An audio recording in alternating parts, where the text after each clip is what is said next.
dick in the wind, waving my dick in the wind. Waving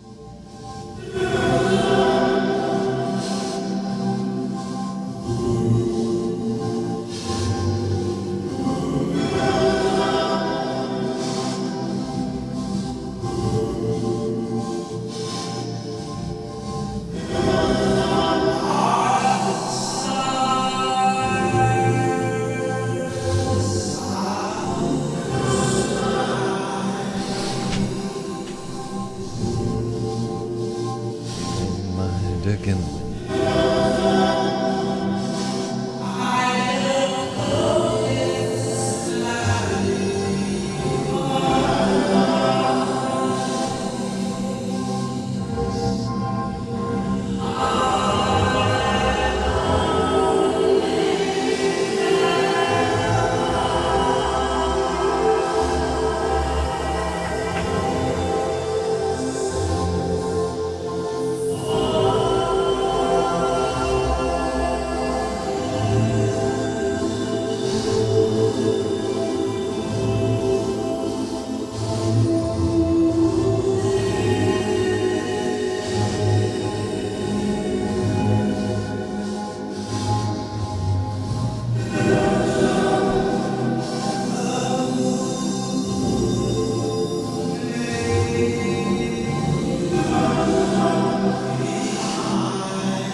Shabab shabam. Shabab shabam. Oh, we're out here. Yeah, so every morning at about 5 a.m., I guess it's a little later because it's a weekend right here, about 7 a.m., we come through and we edit this science fiction novel. We've been doing this for a long time, and the novel has about 104, 105 odd chapters. We're up to chapter 75. Each one is somewhere between about 7 and 20 pages long. So as you can see, we're at page number 562 of 799. So if we edited 30 pages today, we would be at about 10 pages a day. Generally, we get about 7 or 8 pages done. The worse the chapter is, the more times we have to edit it. One chapter this week, we had to edit it like 3 separate times because it was nothing but one character blowing another for 12 pages, and that's hard to have a literary bent with your lips on a dick. What do we have here? The Soul of the Wine by Charles Baudelaire. The soul of the wine sang by the night in its bottles. Dear mankind, dear and disinherited, break the seal of scarlet wax that darkens my glass jail, and I shall bring you light and brotherhood. How long you labored on the fiery hills among the needful vines. I know it costs fanatic toil to make me what I am, and I shall not be thankless or malign. I take a potent pleasure when I pour down the gullet of a working man, and how much more I relish burial in his hot belly than in my cold vaults. Listen to my music after hours, the hope that quickens in my throbbing heart. Lean on the table with your sleeves rolled up and honor me. You will know happiness, for I shall bring a gleam to your wife's eyes, a glow of power to your son's wan cheeks, and for this athlete flagging in the race shall be the oil that strengthens wrestlers' limbs. Into you I shall flow, ambrosia brewed from precious seed the eternal sower cast, so that the poetry born of our love will grow and blossom like a flower in God's sight. It's a boy Charles Baudelaire from The Flowers of Evil. Le fleur de mal. Mm. So, Paranoid says, am I the only one lolling at this shit? What did he say earlier again? He said, are you live again? And yeah, as a matter of fact, I've been live for my entire life. Never stopped. Not even for, oh, that's not technically true. Well, most of it. I definitely have like 99.99% uptime. Put that in your fucking SLA. All right. So hopefully, I think chapter 75 isn't a bunch more isn't a bunch more fucking. So this would be Monday morning of Veterans Day.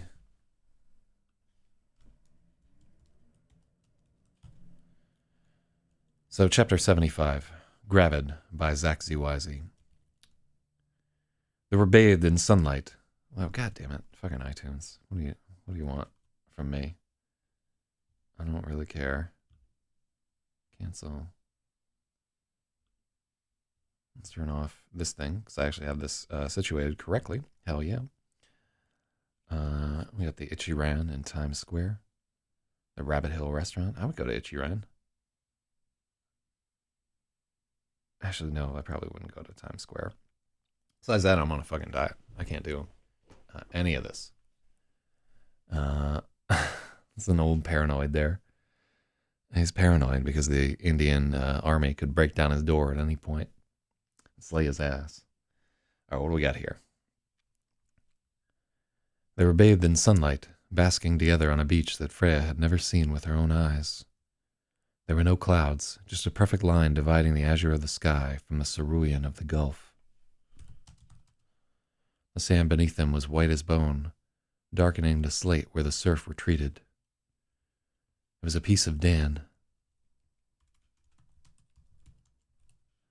The dream was a piece of Dan, and she cast around, eager to feel his presence, but he was missing. Freya reached out for the body next to hers, but it came apart in her hands like foam. She looked upward, searching for the sky, but it was missing too, stolen by the void at the top of her dream. In the distance she heard thunder. There were clouds on the horizon. The booming grew closer, and she realized someone was knocking at the door. Freya jolted awake.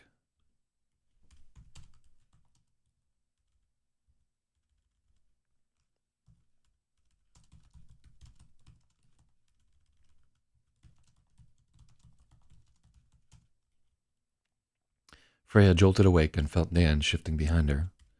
Her eyes drifted around the unfamiliar room, and for an instant she couldn't remember where she was. She had a wild thought it was Lassa on the other side of the door, pursued by the police. Freya held her breath.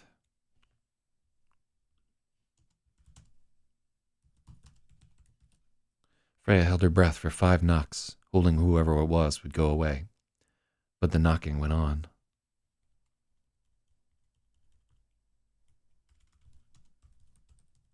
But the knocker persisted. A gloved hand appeared at the window, waving.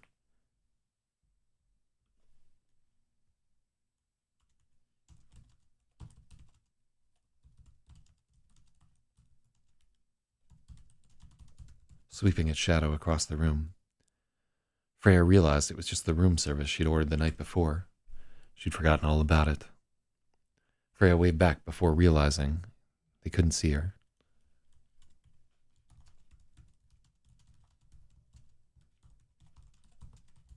Freya waved back before realizing the owner of the glove couldn't see her. "I'll be right there," she called out, and Dan rumbled something senseless in response. She was the big spoon now. Yeah, so we...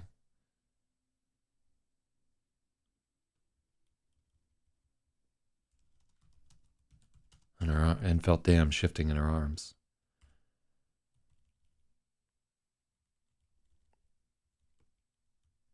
She was the big spoon now. When she tired... Oh, so this should be Freya. Freya was the big spoon now. When she tired of brooding at the mirror, she'd return to bed and Dan was sprawled over half of it. She'd climbed around behind him.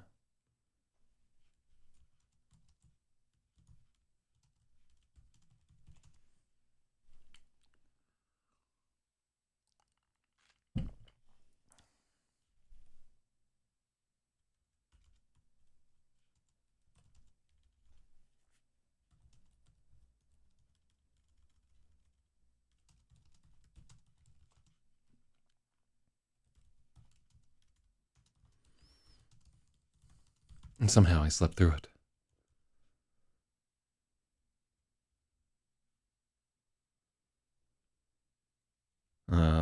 Let me see. Freya was the big spoon now. When she tired of brooding at the mirror, she returned to bed and Dan was sprawled over half of it.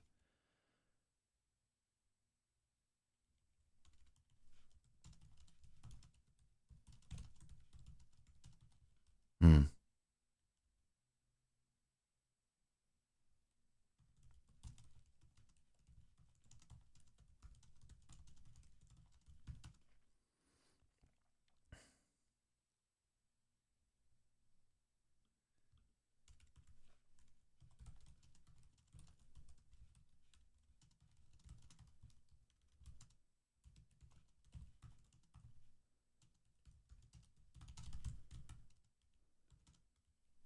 Somehow I slept right through. Oh.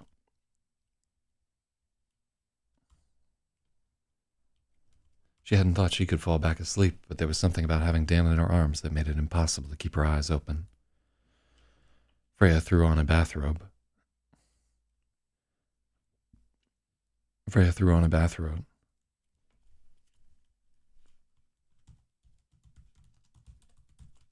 Untangling herself, Freya threw on a bathrobe and darted over to get the door. She was stunned by a flash.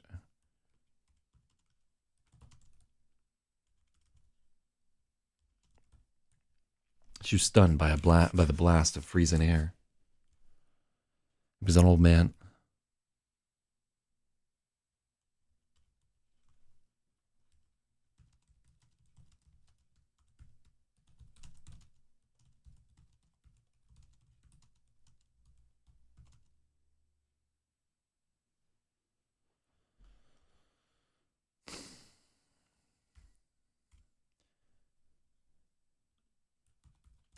An old man in galoshes and a green blazer held a tray. There was a trail of deep footprints on the snowy path behind him. I'm so sorry, Freya apologized. No trouble at all. Just a light dusting, the old man grinned. Is that really how they talk in Maine? That little like hick in my voice. Although I'm not drinking at the moment. That's just I got no excuse.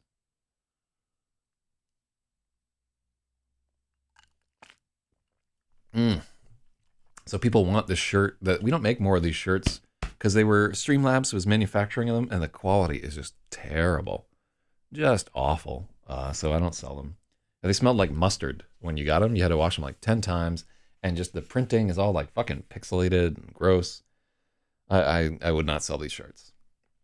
I wear them just because I wear all the old shirts that like we try to print that don't come out well. Size XXL. Uh, and so people are saying I would get some serious skinny nerdy bitch pussy at a book club with this kind of reading. I don't, you know, I got to tell you, like women have not been throwing themselves at me as a result of this stream, and in fact, I think probably several people listening on my Facebook have decided, you know, in fact, I'm not ever going to fuck that guy after like reading some of the streams about fucking two people experiencing urination for the first time together with their minds linked. Yeah, yeah, it's just it's a weird fucking book, man. But I like it. It's actually so. This is one of the cute, the cuter parts of the book right here. It's been pretty fucking heavy up into this point, and they get to have a few days where things are light, um, before you know.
Freya thanked him again and accepted the covered tray. As the old man loped away, she could hear a snowplow. Oh, there we go. As the old man loped away, she could hear the rumble of a plow truck in the distance. She brought the tray inside and set it in front of the fireplace, then rushed back to shut the door. The door...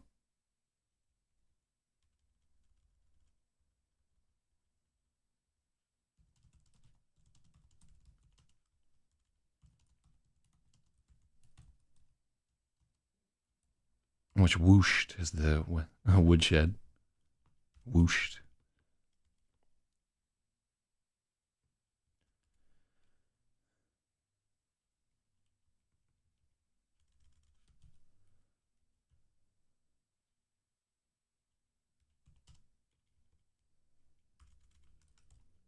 It whooshed as the weather stripping sealed.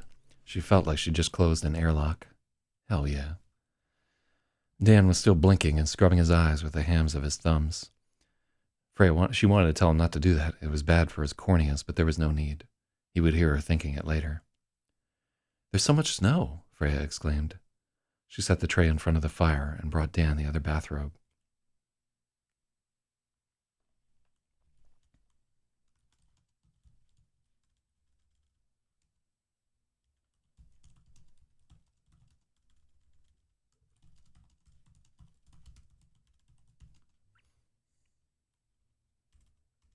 She brought Dan the other bathrobe. He climbed out of bed and moved to take it, but she held it up. He saw she meant to put it on him.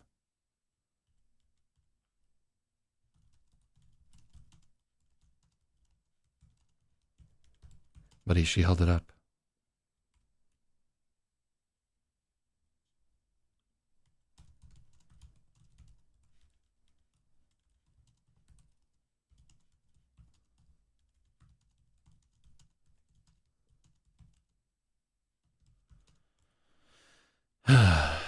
He climbed out of bed and moved to take the robe from her, but she held it out.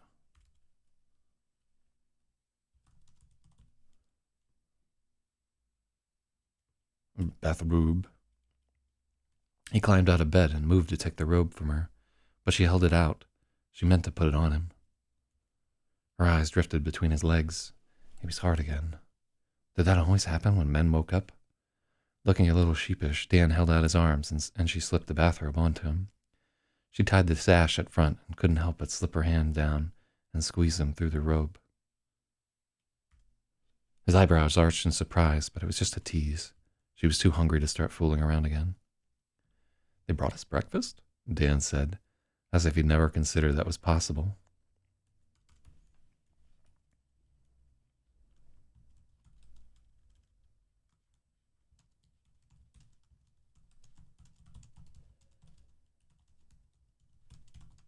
Mm-hmm.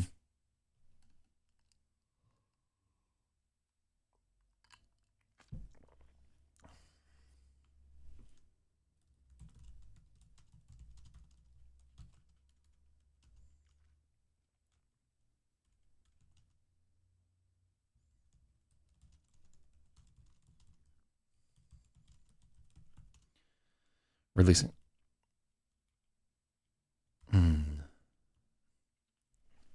They brought us breakfast, Dan said, as if he'd never considered that was possible. He joined Freya by the fire, and she lifted the silver lid from the tray, releasing a plume of fragrant steam. There were 2 fried eggs perched atop a spicy corned beef hash with ají de cocona, and a bowl of Greek yogurt and granola with cantaloupe and mangoes. The toast was a dense walnut raisin pumpernickel with fresh butter and a little ceramic crock, and there was hot chocolate, very dark and not sweet at all. Each mug came with a big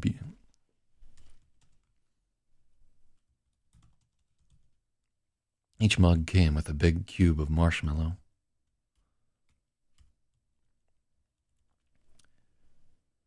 They sat close together in front of the fire as they ate, too focused on devouring everything in sight to speak. When they finished, the silence continued to grow around them.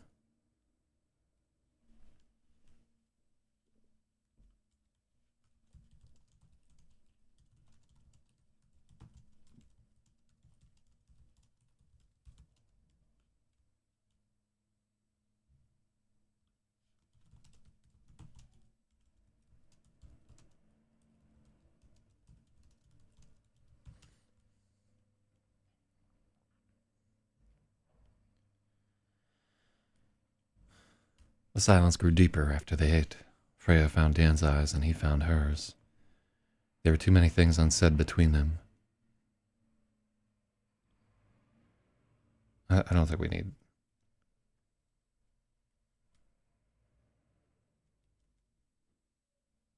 Freya found Dan's eyes.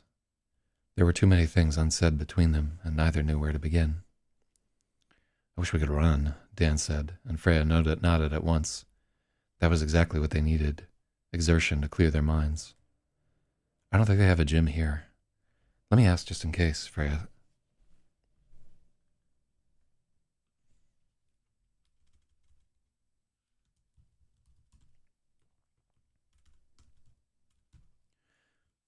Dan watched every. I don't think they have a gym here.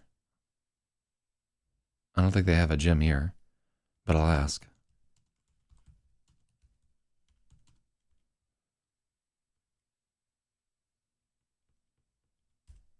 But I'll ask, Freya offered. Dan watched every step as she walked across the room to call the concierge. She felt her cheeks get warm.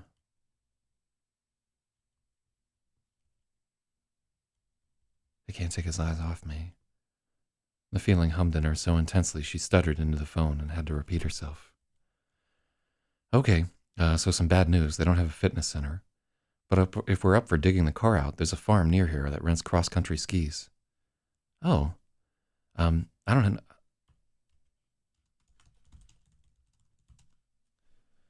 Oh, that's cool, but I don't know how, Dan said.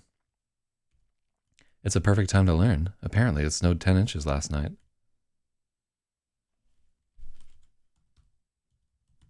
Apparently, it snowed 13 inches last night. Wow.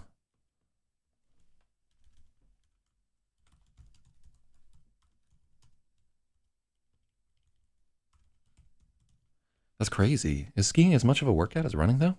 Aren't you doing a lot of gliding? Freya snorted at Dan and then put a hand over her mouth. You'll see, she promised.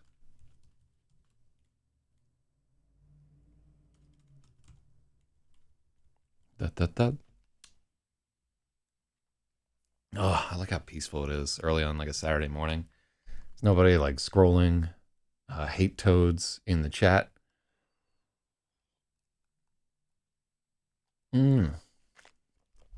And I can just focus on the story.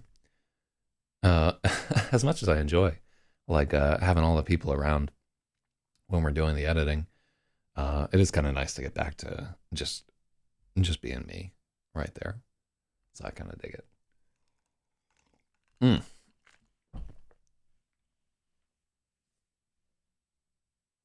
Yeah, my eyes are kind of weak this morning. Like they're not definitely like a little out of focus. I guess they're just tired. Overnight, the world had been remade in grayscale. The trees were reduced to faint outlines embossed against a field of endless white.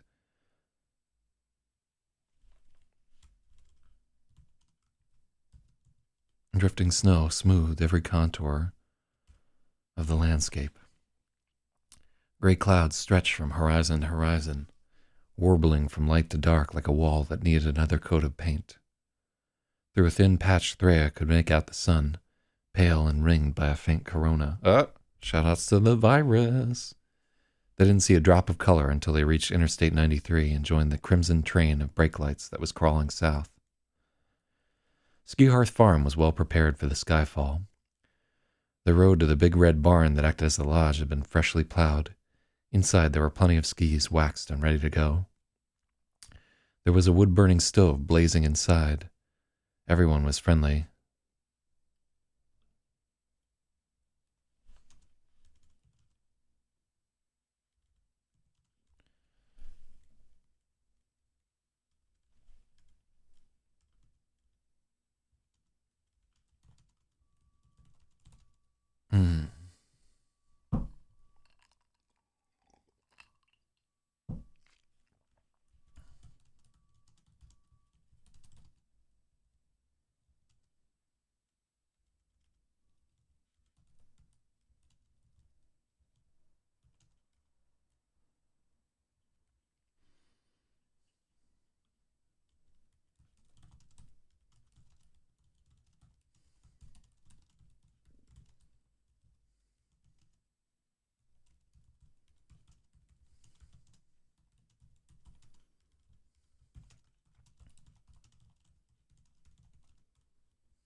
wasn't the only one. Everyone was friendly and excited for the first snowfall of the season. Renting clothes and skis was no problem, but there weren't any classes until noon. We could snowshoe for a bit and then come back to take a class, Freya suggested. Do we have to? How hard can it be? Freya and the ski tech exchanged a look. You can swap to snowshoes any time. The Orchard Loop is the best to learn on. There's a short uphill part, the tech offered. Dressed in rented ski clothes, they set off for the Orchard Loop, and right away Freya was certain she would be swapping to snowshoes when they got to the end.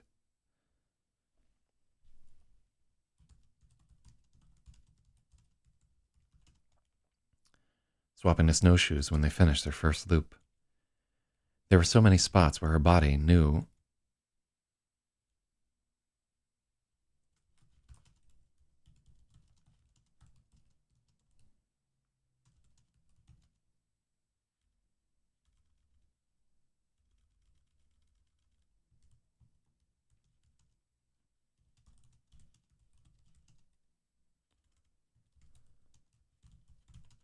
she'd forgotten how difficult it was to learn cross-country. There were so many spots where her body knew exactly how to do something, but her mouth didn't know how to explain it. Dan had never surfed or skateboarded or even roller skating, so just balancing was new and difficult for him. For the first half of the trail, he spent more time on the ground than upright. The rental clothes didn't quite fit right, and cold was seeping in. They weren't keeping enough of a pace to stay warm.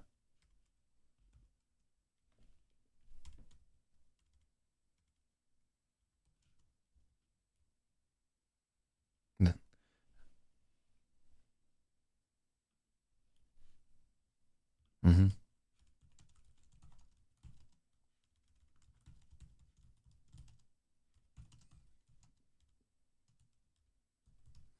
With Dan floundering, they weren't keeping enough of a pace to stay warm.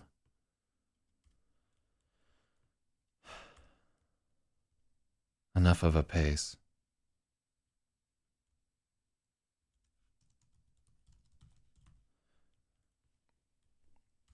With Dan floundering, they weren't keeping a fast enough pace to stay warm. Freya's eyes narrowed when they were passed by a pair of giggling girls who couldn't have been older than 10. Let me know if you want to pack it in snowshoe, Freya offered, wishing at once she hadn't.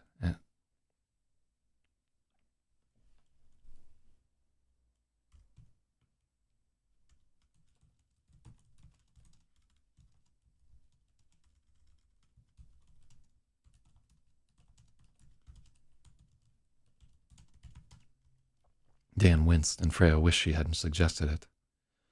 I'll get it, Dan said, trying for determined, but she could hear his frustration leaking through. The starball was in her pocket, and she wished for unity, remembering the effortless way he'd shared his understanding of trigonometry with her.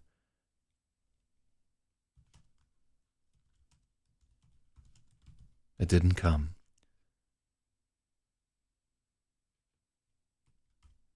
Freya kept trying to remember what Randall had said when he taught her. She'd only been 9. She remembered him describing moving the poles like you were bowling, but when she tried to explain that to Dan, she found he'd never been bowling either.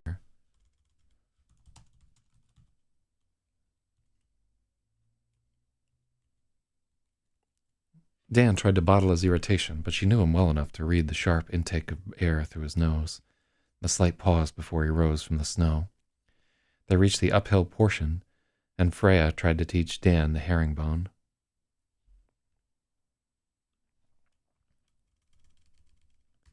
As he attempted it, the tails of his skis got tangled and he went down hard. Fuck! Dan shouted into the snow.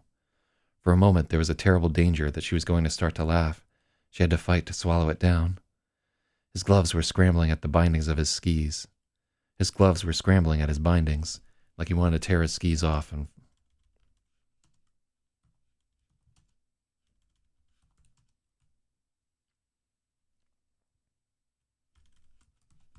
Dan's gloves were scrambling at his bindings, like he wanted to tear his skis off and fling them into the trees. Are you okay? Freya asked, and behind his goggles she saw him shut his eyes tightly, as if he wanted to shout at her. She was ready to yell back. Her patience was close to gone. Instead, he flopped over on his back in a clatter of skis. Oh my God, he complained to the sky theatrically with his hands spread wide. I've never eaten so much shit in my life. This is impossible. Freya smiled with relief, glad he was making a joke out of it. You gonna cry, Gregulus? Freya gave her best Vitko imitation. Maybe, Dan shot back, jutting his bottom lip. Aw, she said, prodding him in the butt with the tip of her ski. Unexpectedly, he grabbed it and dumped her right in the snow with him. Whoa, I'm not the only one, he teased. Dan! Freya shouted. She was livid. I'm literally dragging you down to my level, he teased. She was too mad to get words out. As she opened her mouth to yell at him, he scrambled over and kissed her. That's so cute. Where did we come up with this bullshit? All right, what do we have here? What's the weather today? The weather looks good now, but maybe not for long. Well, wake up, get up. It's the first of the month. I think I'm going to go to Union Square Park and do a little filming and give away some free books. Because why the fuck not? Who can stop me? You gonna cry, Jokla? Oh, love that. That was amazing. Suddenly it all seemed so stupid. They were giggling like mad. Ow, she said, as the frames of their goggles clacked together. You gonna cry, Jokla? Maybe. Suddenly it all seemed so stupid. They were giggling like mad, helping each other to their feet and brushing snow off each other. I'm sorry. I forgot how hard this was, Freya. How do you do that?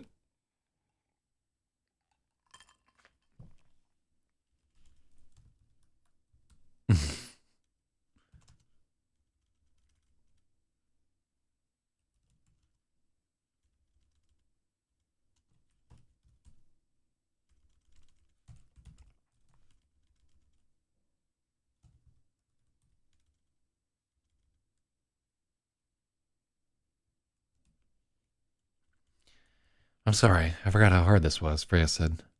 I just suck, Dan groaned. Me too, she said, and he started to protest, but she lowered her eyes, and his eyebrows shot up in understanding. Oh shit, right here? No. I mean, not unless you want frostbite. Good point, he replied. That was so good, Dan murmured, dropping his voice low, even though they were standing alone in the middle of a field. Really? She asked. Suddenly she felt incredibly self-conscious. Definitely. Her mouth was a flat line of uncertainty. She'd been so worried all morning that he'd only been humoring her. She was afraid she'd gone way too far and made it weird, without unity.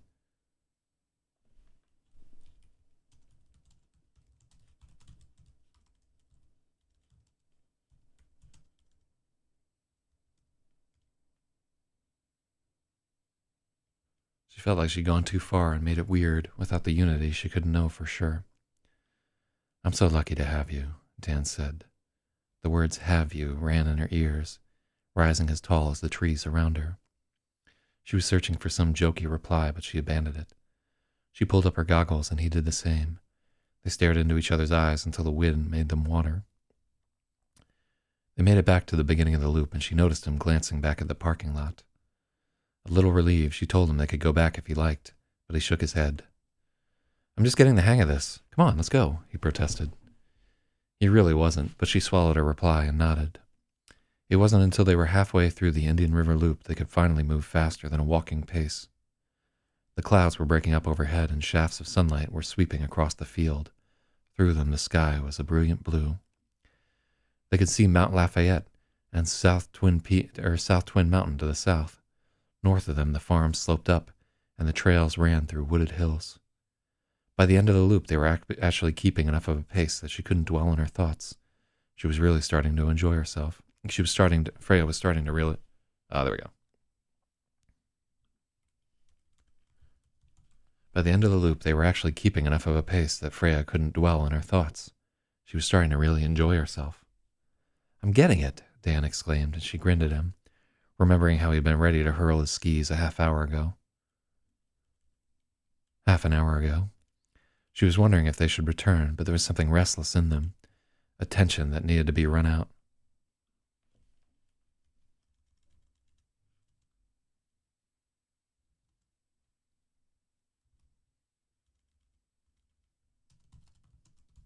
there was something restless in the air, a tension that needed to be run out of them. Want to split up for a few loops? Freya offered, worried his feelings would be hurt. But Dan was a runner. He understood. Yeah, this must be driving you nuts. Not at all, she said. And he gave you a who do you think you're fooling look.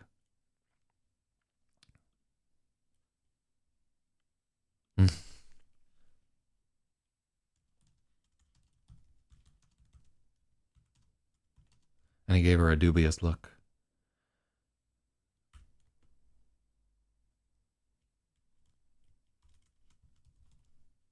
Why was she... Not at all, Freya said, and he gave her a dubious look. She held up her palms and nodded.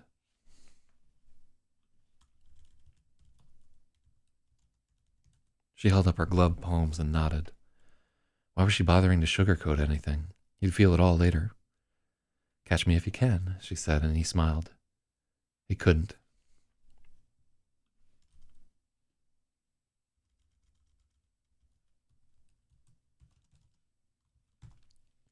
Catch me if you can, she teased. Freya teased, and Dan smiled. He couldn't. Without him, Freya could finally open up and really move. She lapped Dan before he'd even finished his first loop.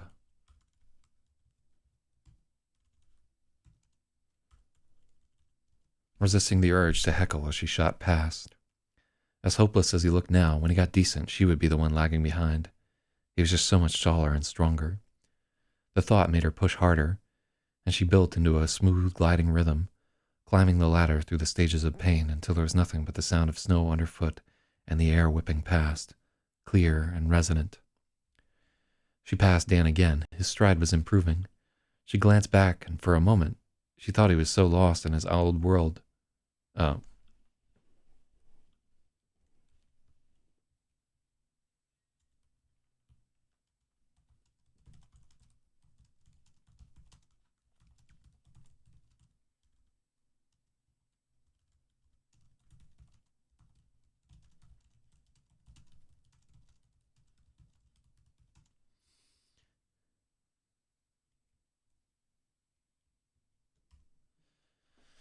She glanced back, thinking he must be lost in his old world, but she saw the flicker of a smile through his exertion, and felt her own grin in response, and the feeling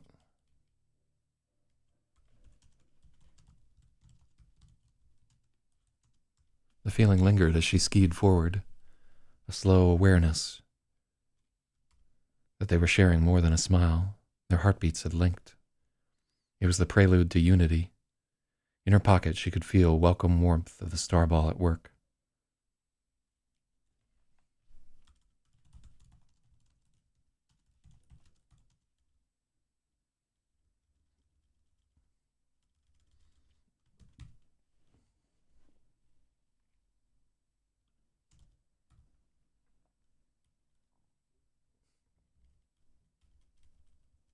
She could feel the warmth of the starball at work. Everything else was synchronizing, but the feeling was fainter than normal. There was a slight sense of an echo.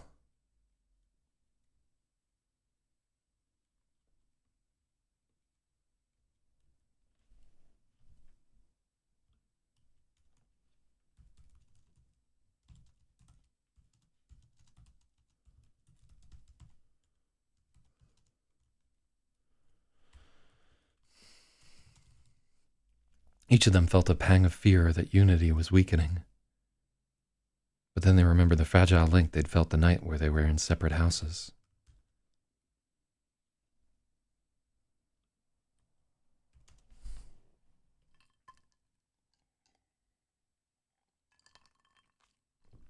Hmm.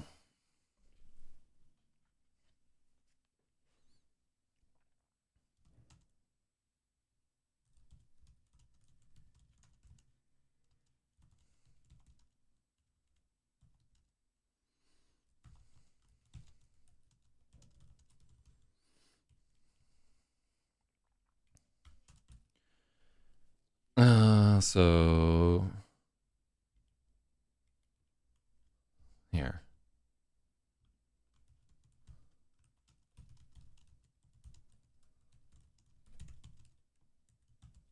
Add to the diner, sizzling bacon scene. Cool. They were just too far from each other, almost perfectly opposite one another on the trail. It felt very wrong to be apart. She should have never slipped from him. It felt very wrong to be apart. She should never have split from him. Freya turned around and skied back in the other direction as fast as she could. With every stride, she could feel unity blooming around them. They met in the center of the trail like two waves crashing into each other, driving themselves to a height neither could reach on their own. Together they were a tower that rose above the bramble of uncertainty, far above their fears.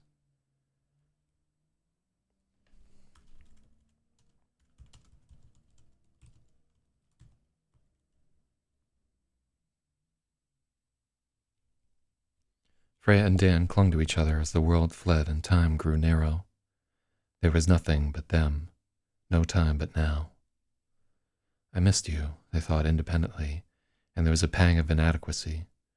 Those words had been enough before, but were no longer. There was a thread of desynchronization in the thought. They were bouncing the idea back and forth between them in glissando, trying to reconcile what they meant to what they said. I missed you, melted into I missed us, into we missed us, into just us. And there's no justice, there's just ice.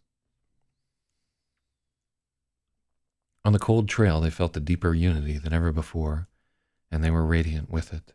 They were radiant within it. All their thoughts and feelings emerged simultaneously. Their bodies slid apart, but they were still joined. They began to move. Information was flowing from Freya to Dan. They were like a jar of honey that had been tilted to one side, slowly finding equilibrium as it was righted. Now they could really move, racing.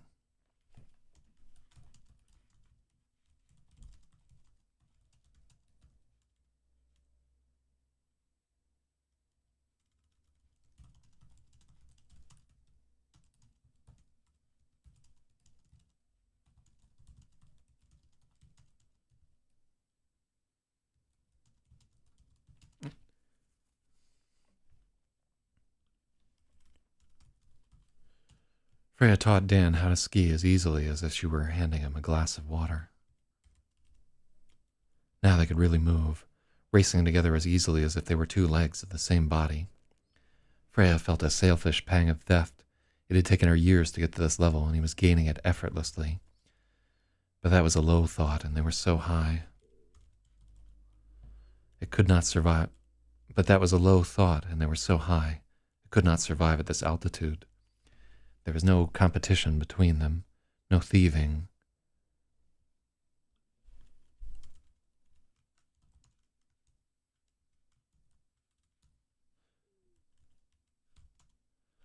There was no competition between their us, no thieving from oneself. One foot could not outrun the other. Together they soared around the loop, lap after lap, until their lungs burned and their hearts thundered, and they found the place they'd sought. One brilliant note of joy, sung from two mouths, a single mind, and dancing ahead of them was a glittering promise that would soon be even closer.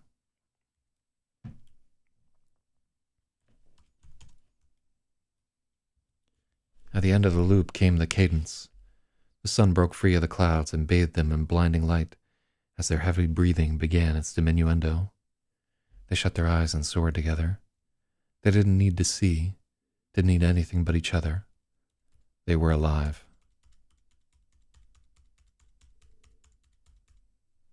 Damn, son.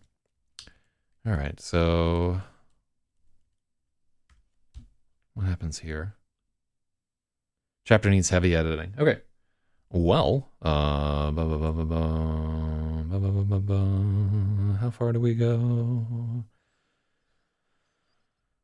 I'm going to take that as a word of warning. Let me see. Yeah, that's an important chapter there. Okay, cool. Well, that's all that we need to do early in the morning. This fucking Sunday.